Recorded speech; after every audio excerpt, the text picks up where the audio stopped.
വീട്ടിൽ കുറച്ച് പനീർ ഇരിപ്പുണ്ടെങ്കിൽ നമുക്ക് പെട്ടെന്ന് തയ്യാറാക്കാവുന്ന ഒരു പനീർ തവ പുലാവിൻ്റെ റെസിപ്പിയാണ് ഞാനിപ്പോൾ പറയാൻ പോകുന്നത്. ഒരു പാൻ ചൂടാക്കി അതിലേക്ക് ഒരു കഷ്ണം ബട്ടർ കുറച്ച് എണ്ണയും ചേർത്ത് വഴറ്റിയ ശേഷം അതിലേക്ക് നമുക്ക് ജീരകം ഇട്ട് പൊട്ടിക്കുക.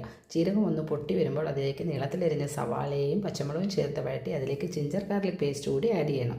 അതൊന്ന് വഴറ്റി വരുമ്പോൾ അതിലേക്ക് നുറുക്കി വെച്ചിരിക്കുന്ന പച്ചക്കറി കൂടി ചേർത്ത് നന്നായി വഴറ്റാം. അതിനുശേഷം തക്കാളി ആഡ് ചെയ്ത് തക്കാളിയും വഴണ്ടി വരുമ്പോൾ ആവശ്യത്തിന് ഉപ്പും മഞ്ഞൾപ്പൊടി മുളക് പൊടി ചേർത്ത് നമുക്കത് നന്നായി വഴറ്റാം. ഇത് വഴണ്ടി വരുമ്പോൾ അതിലേക്ക് ചില്ലി പേസ്റ്റും കുറച്ച് പാവ് ഭാജി മസാലയും കൂടി ചേർത്ത് നമുക്ക് നന്നായി വഴറ്റാം.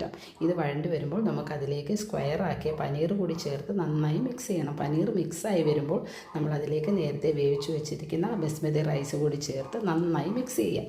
ഇത് മിക്സായി വരുമ്പോൾ അതിലേക്ക് ആവശ്യത്തിന് നാരങ്ങ നീരും ഒരു കഷ്ണം ബട്ടറും ആവശ്യത്തിന് മല്ലിയിലയും ചേർത്ത് എടുക്കാം. നമ്മുടെ പനീർ തവ പുലാവ് റെഡി ആയിട്ടുണ്ട്. എല്ലാവരും മസ്റ്റായിട്ടും ഇത് ഉണ്ടാക്കി നോക്കണം കേട്ടോ.